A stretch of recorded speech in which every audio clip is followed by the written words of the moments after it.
Alright guys, so today's video is going to be something slightly different. I wanted to put together a video basically ranking my top Sony earbuds, or actually I'm going to rank them from worst to first in my opinion based off the ones that you can actually buy right now. Now we're going to talk about Bluetooth earbuds. They do have one that's specific to gaming, which is the InZone earbuds that actually does not use Bluetooth. It just relies on a PlayStation Link or USB connection.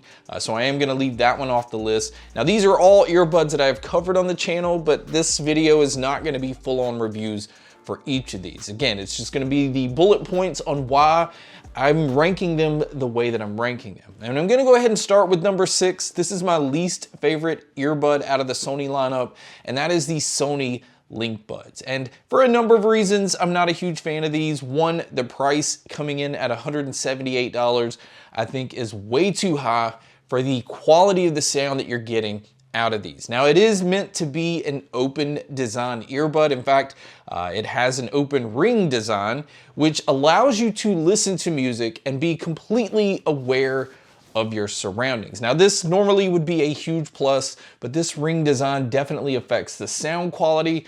This pair has the least amount of bass out of any of these on the list. It just lacks that full-bodied sound. And for a pair that I would think is made to just be able to use in all different situations, it does come in with an IPX4 rating, which is kind of at the lower end when it comes to IP ratings. Now, this is something Sony basically does on all their earbuds. Every single one of these on this list has an IPX4 rating. So they're not really good against water protection. Now the Link Buds do have multi-point. They do have a tap ear function, which you can tap like right in front of your ear for it to do the controls. You don't actually have to tap the earbud itself. So that is something that's kind of cool. It's something different compared to a lot of earbuds. The battery life on these aren't anything special. It does come in with like 5.5 hours on the earbuds and about 22 hours using the case. So for a pair that I think is designed to use all day, not having that all day battery life on the earbuds, it's kind of disappointing. So again, there's nothing really special here. The sound quality lacks. It just feels like, you know, it's for a niche market and it's just not something that really grabbed my attention. So that's why I put the Link Buds in at number 6. Now, number 5 is probably Sony's best budget option, and that is the WF-C500s. Now, these normally retail for about $99. Right now, you can pick them up for like 72 bucks. Now, this pair does not have active noise canceling, so that is something that they removed from these earbuds to kind of cut on the cost. It does use button controls, which I'm a huge fan of. The battery life is much better than the Link Buds because you can get 9 hours on a full charge on the earbuds and about 30 hours using the case. And this is a very fun, boomy pair of earbuds to listen to. And it does work with Sony's app, so you can go in and play around with the different EQ settings. But it's just a fun earbud. It's a dynamic sound. It has that Harman curve, which most consumers are gonna be really happy with. And the fact that you can get Sony's sound for around $72 is a huge plus. And that's why I put the WF-C500s in at number 5. Now, number 4 on the list is basically the step up from the C500s, and that is the WF-C700N. Now, this is their budget noise canceling option because this pair comes in normally at $119, but you can pick them up for around $91. Now, having the noise canceling that these do in this price range, I think is the huge selling point on here. It also offers multi-point connection. It does work with Sony's app, so again, you have all of those different controls when it comes to the sound. The battery life does take a little bit of a dip compared to the C500s because you're only getting about 7.5 hours on the earbuds with around 15 hours using the case. But the huge selling point over the C500s is the sound. The sound on the 700s is more dynamic. I feel like it has better range. It's giving you better punch in the low end, but it's giving you a lot more detail in the mids and the treble. And the mids and the treble on these is, in my opinion, what makes these separate from the budget option of the C500s. And I think having a little bit more of a dynamic sound that you're able to pull out of a pair of Sonys is a huge plus in this pair, and that's why I put them in at number 4. Now, number 3 on the list, and this one kind of surprised me, and it's probably going to be off-putting to some because of the design, it is a little obnoxious, is the Sony Pulse Explorer.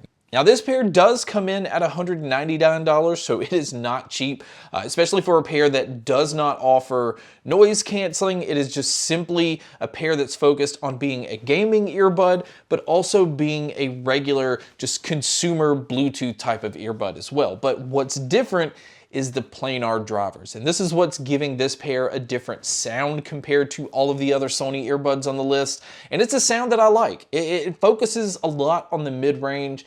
Vocals sound better on this pair compared to all of the other Sony earbuds, in my opinion. And it's just something that I don't think is going to appeal to the masses. It doesn't have that like normal consumer tuned curve like a lot of the other ones. And it's just a little bit more obnoxious when it comes to the fit and the design. It stands out a lot more. It's not as comfortable. The way that I found to have these be comfortable is actually flip them upside down.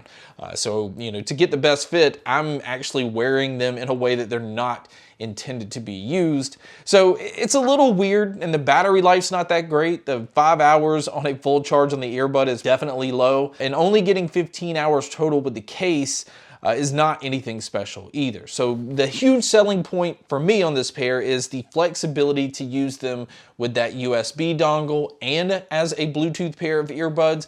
But the sound is what separates these, and it's a sound signature that I like, and that's why I put the Sony Pulse Explorers in at number 3. Now, number 2 on the list, this is Sony's flagship earbud.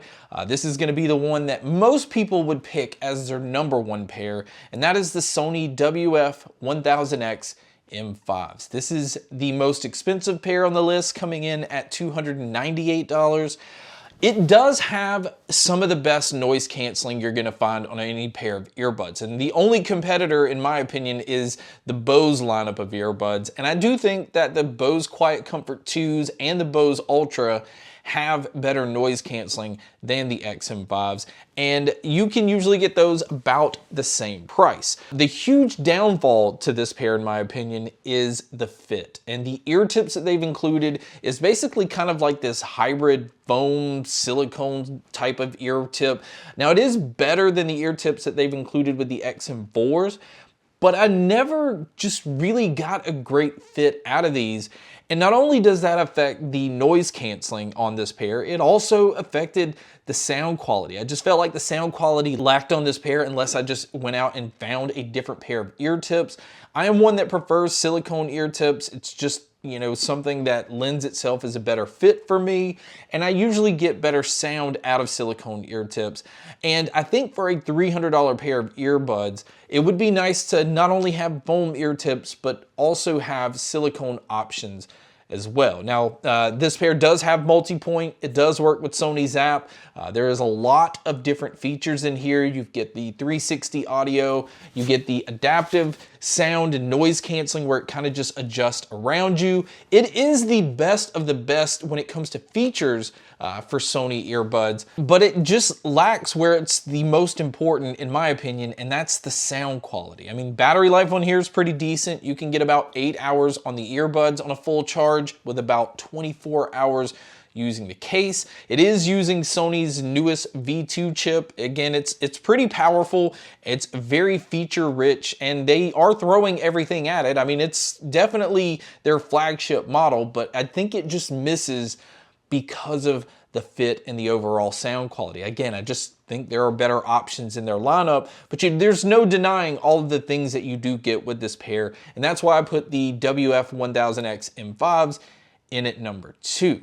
Now, number 1 on the list, this has been a pair that I recommend to all kinds of people. Anybody looking for a great pair of earbuds that doesn't necessarily want to spend that $300 for the XM5s or the Bose lineup of earbuds, and that is the Sony LinkBuds S. And I think it's weird that they call these the LinkBuds S because they're nothing like the original LinkBuds. It's just a completely different earbud all on its own, but the huge strength here is I feel like you're getting similar noise canceling compared to the XM5s and better sound quality at a cheaper price tag. And that's why I put these in at number one, because I feel like they're the best overall value if you're looking for a pair that has great noise canceling. I mean, you're getting Sony's sound, you're getting Sony's noise canceling, you're getting a lot of the features in the app, a lot of different flexibility over the sound. I feel like Sony's app definitely allows you to change the sound on Sony's earbuds extremely well compared to a lot of the other competitors in the market. You do get multi-point connection here. You are getting less battery life though, because it only gives you 6 hours on the earbuds and about 20 hours using the case. But the reason these are number one is getting that very solid noise canceling, and in my opinion, some of the best sound out of any earbuds out there, but definitely sound that is the top tier when it comes to Sony's earbuds. I think you're getting the best of everything in this pair. I do feel like it just has the best value, and I think you're sacrificing the least getting this pair. I don't feel like they're stripping away anything. They just found a way to have a better fitting earbud compared to the XM5s, and I would pick this over the XM5s even if the price was exactly the same. So that's why I put the Sony LinkBuds S in at number one. So in conclusion, Sony seems to have something for everyone when it comes to different pricing options. I do wish though that in the future, Sony would make a new sport earbud. Maybe this is something they're gonna do, I don't know. They have had sport earbuds in the past, but all of these, in my opinion, are meant to be like stationary. Like the gaming earbuds obviously are meant to sit there and game. The XM5s definitely do not have a fit that stays well in your ears. In fact, the best fitting earbuds on this list is the original like LinkBuds, and that is the worst sounding pair on this list.